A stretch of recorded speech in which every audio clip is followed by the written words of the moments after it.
In this series, we tell the story of a single month of frontier violence in the 1820s New South Wales Hunter Valley. Plans to expand a Glencore coal mine and relocate a colonial property have local Aboriginal groups up in arms. Archaeologists and traditional owners believe the Ravensworth homestead was used as a staging ground for a series of atrocities against the Wonnarua people.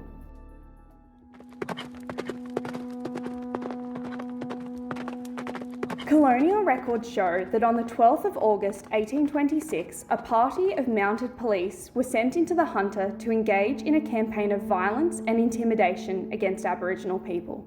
Multiple first-hand reports describe how they then captured at least 7 men and 1 boy. The arrests followed several targeted raids by Wonnarua people on Europeans working the land around Ravensworth. Those attacks were in response to the theft of land and recent murder of an Aboriginal man known to whites as Jackie. By some accounts, at least 5 of the men were killed by police.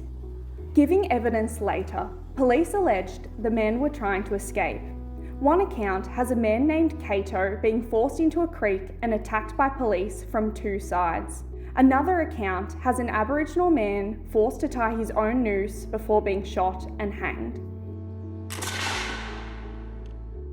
The deposition interviewed 7 people, I think, off memory at the time, including the Sergeant of Arms that was dispatched here, who had a known relationship with the natives. While accounts of the troops involved differed, the record suggests it was not unusual for corpses to be used to instill terror in any Wonnarua people planning further raids. Keto was actually effectively at that stage a prisoner of war.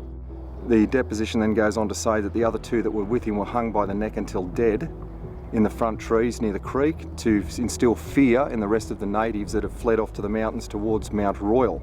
The men faced an inquiry instigated by Governor Darling, who stated, "The blacks have a right to life, just not the land on which they reside." Written evidence submitted showed the extent to which police had attempted to cover up the killings. While some people spoke out against the violence, there were many voices in colonial Australia celebrating it.